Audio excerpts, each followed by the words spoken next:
I'm Annie Fitzsimmons. I'm your Washington REALTORS legal hotline lawyer. And this is another video in our series entitled Perspectives on the Transitioning Market. And Shelly and I are very excited to welcome back to the Washington REALTORS studio, Kaitlyn Jackson. Kaitlyn, go ahead and tell everybody who you are. Like Annie said, I'm Kaitlyn Jackson. I'm an attorney. I practice real estate law with Dimension Law Group. My main area of practice right now has been dealing with landlord-tenant issues, at least for the last couple of years. So that's why I'm here today. There are probably a handful of lawyers in Washington state who truly embrace and understand the revisions to the Landlord-Tenant Act that took effect, what year was that, 2020? Well, there was many different revisions, but the biggest one was in 2021, May of 2021. There's so few being a real estate lawyer no longer qualifies you to practice property management or landlord-tenant law. If you are a lawyer who doesn't dig deep into the statute and truly understand all the nuances, then you're probably going to get your client, your seller, your landlord client in trouble in the property management landlord-tenant courtroom. Kaitlyn is one of the very few lawyers in the state who truly understands the evolving landlord-tenant laws, and I say that because she was just telling us about a new decision out of the Thurston County Superior Court that changes the law even from what we thought it was the day before. So it is an evolving body of law, and nobody is truly an expert because many of our superior courts are changing the law day to day. Nevertheless, Kaitlyn, we asked you to come here today to help us talk about landlord-tenant issues in a transitioning market. And so I want to cover two broad categories. The first doesn't have so much to do with the transitioning market. The second one does. The first broad topic is help me answer the question that I get probably once a day at least 2 or 3 times a week from listing brokers who say, tell me the steps I have to take, or tell me the steps a seller has to take to evict a tenant so they can sell their house. Well, for the first thing is that you have to recognize that only single-family homes under the new Landlord-Tenant Act can, that include a tenant, can you terminate that tenancy with 90 days notice for the reason that you're going to sell the property. The new statute requires at least 90 days notice. Now that's only on what we would consider a terminable at-will agreement, i.e. a month-to-month agreement.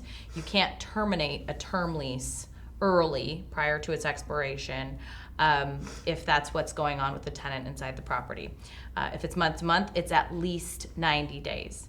And there are some local jurisdictions that make the time period longer than 90 days. Is that right? I'm actually not aware of any local jurisdictions that have particularly made that cause longer, that timeline for that cause for termination.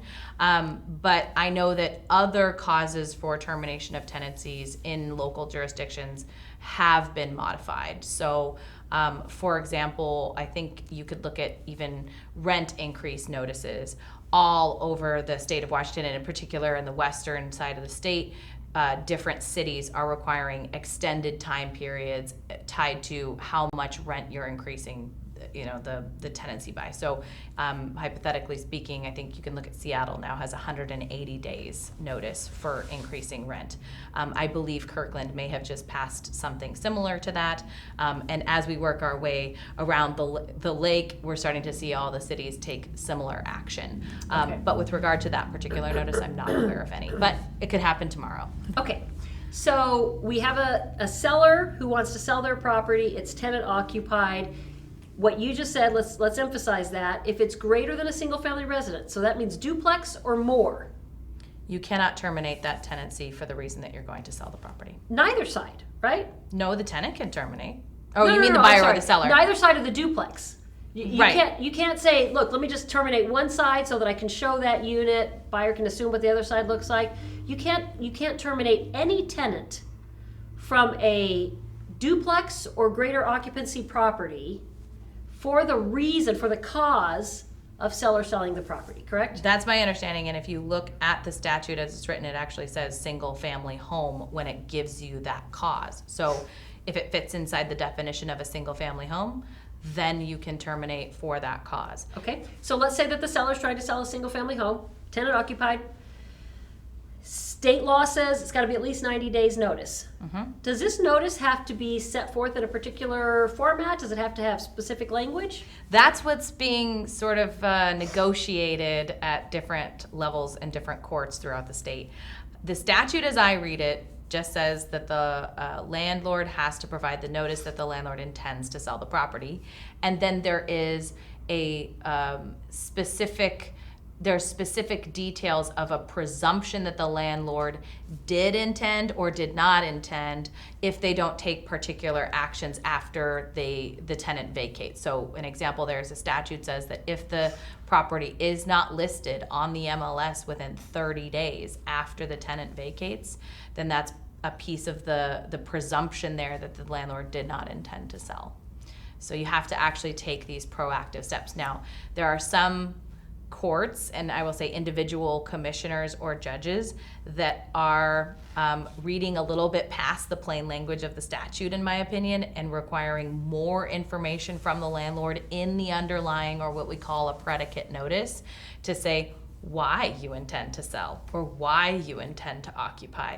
But because these are new laws that really just came into place, that's what happens when new laws happen. Judges interpret them differently, commissioners interpret them differently, and then the way that that law becomes settled is it is appealed, and it goes up to our higher courts where they make final rulings on these things. But that makes your client case law.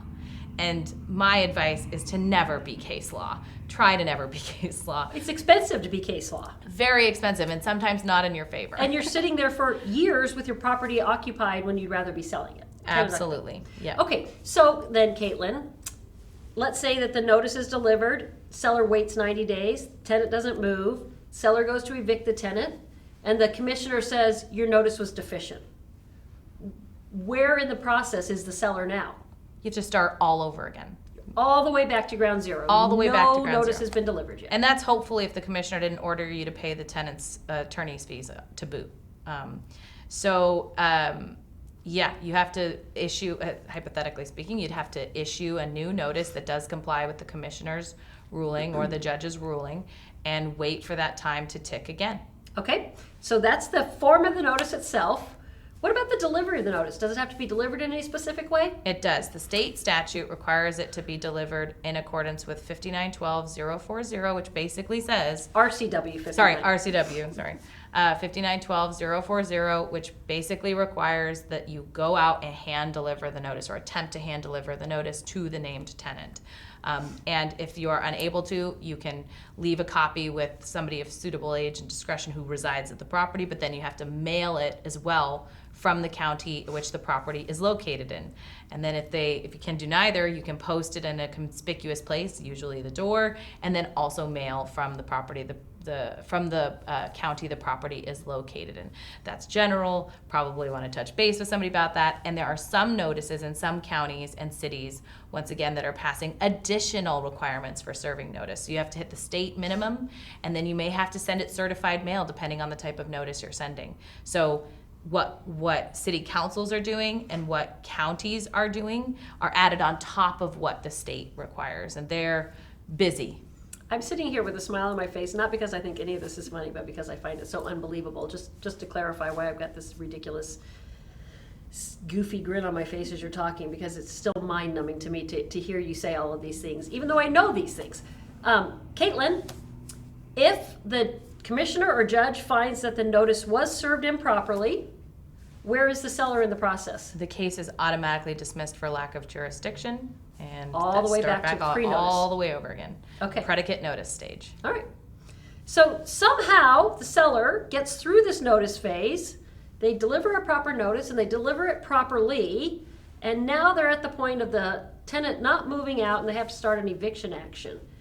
Do they need a lawyer to help them through that process? I would recommend it. Because this gets even more complicated than the notice, right? It can, certainly, and there's ways to delay if the tenant needs a delay, reasonably or unreasonably, depends who you talk to. But you have to serve a summons and complaint that meet all the requirements, and you got to serve it in the proper way, and you got to give them the proper amount of time to respond, depending on the type of service achieved.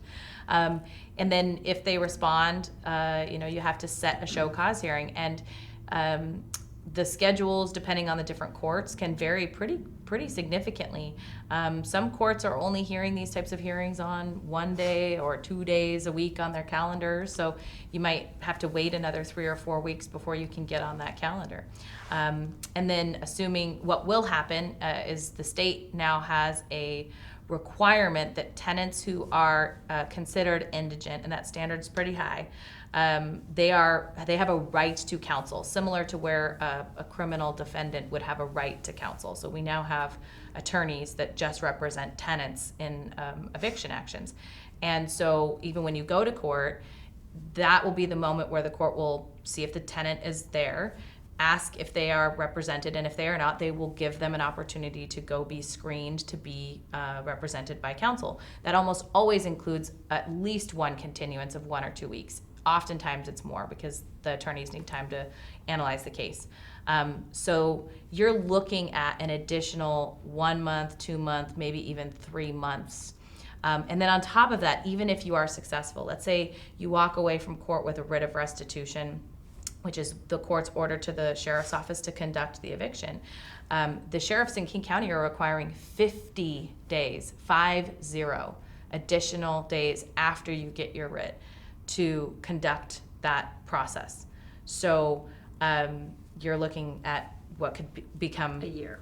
And I wouldn't say a year, but I would say you could get closer to, 4 months before you actually, after you serve the summons and complaint, before you actually get your property back into your possession. But you've already spent 90 days on the notice. Yeah. So that's 3 months Yeah. and 4 months. And so we're at 7 months already. And that's assuming everything goes according to plan, Yes, right? yes. That assumes you don't get to the courtroom where you've already had several continuances so the tenant can get counsel, and they get counsel, and the first thing they say is the notice was improper, and the commissioner agrees, and all of a sudden you're right back to the beginning of your 90-day notice period. Correct. Yeah. Right. Yeah. Okay, so brokers, when you ask me this question on the hotline, and my first response is brokers should never advise their clients on this process. You should advise your client to seek legal counsel, and then let your landlord seller deal with the property management lawyer, landlord lawyer, to assist them through this process. When they're ready to hire you to sell their property, make yourself available to be hired to sell their property. But brokers, do not give landlords advice ever about how to prepare the notice, what's required for the notice, how to deliver the notice, or how to even proceed through an eviction action. Kaitlyn, if the notice is improper and a tenant vacates, what is the potential consequence to the landlord? So let me set this up. Poor Shelly. Shelly has helped a seller prepare the 20-day notice. It's no longer a 20-day notice, right? But broker prepares a notice. Maybe they even give 90 days notice, but they do it wrong somehow.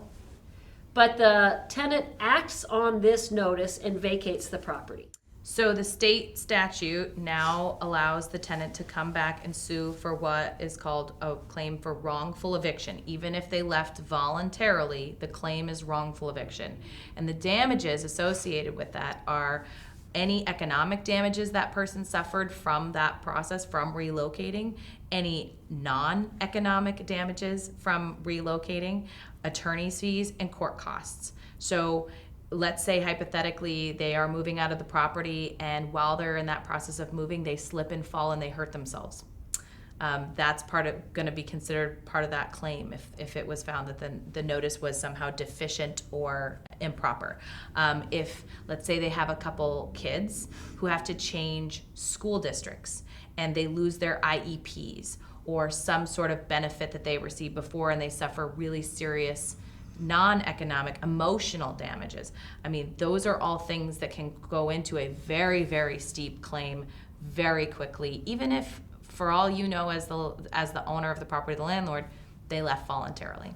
So brokers, what that means is that if you help the seller draft that notice to terminate the tenant's lease, and the notice is wrong, and the tenant leaves, and then talks to a lawyer, and then comes back and sues the seller is more than likely going to name you as a hold you accountable, not effectively a defendant in the lawsuit, and it's going to be tough because the argument by the seller's lawyer is going to be that you engaged in the unauthorized practice of law. Brokers, just don't advise sellers about how to remove a tenant from their property. Send that seller to a lawyer. You are not licensed to give that advice, and most lawyers are not competent to give that advice. So hopefully your seller goes to one of the handful of lawyers in the state who know something about landlord-tenant law. Anything else on this topic? I would like to say that I would like to challenge that most lawyers aren't competent. I think most lawyers are competent, but what they might be competent in is saying, this isn't the area that I generally practice in. I'm sorry. They'll give you the name of somebody who does. Most lawyers are not competent to practice landlord-tenant law today. Yeah. I mean, I think that's true. Yeah, I will just say I hope that they just make sure to direct whoever is inquiring to somebody that does this on the regular now, because there's been so many changes. Yeah, I'm sure most of the lawyers could get themselves competent. They could study and become competent. Yeah. But there are very few lawyers who do this as a regular part of their practice. It's true, yes. Okay, I thought we were going to do one video with Kaitlyn, but I'm actually going to say let's terminate this video right here. Shelly, this has been you've been watching a tennis match in this video. We're going to get you more engaged in the next one. But let's break this video right now and then come back in a second video with Kaitlyn. And in the second video, here's what I want to talk about. I really want to talk about the transitioning market, because Shelly tells me that we are seeing sellers who have the potential for growing frustrated as sellers who may want to either transition to being landlords or consider a lease option vehicle for selling their property. And so that's what we want to come back and talk about in the next video. Okay? Okay, if you have questions on any of this, go ahead and ask them of me, and I will probably direct them back to Kaitlyn, because she is the expert in this arena. But you'll ask a question by visiting warealtor.org, click the link for the legal hotline, and ask me a question. Thank you for being a Washington REALTORS member.